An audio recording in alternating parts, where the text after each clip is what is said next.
ఆటంకముల నుండి నన్ను తప్పించి ఎల్లప్పుడూ కావుమయ్యా.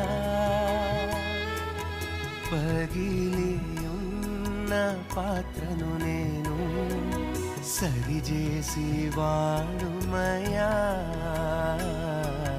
సరిచేసి వాడుమయ్యా. కుమ్మరి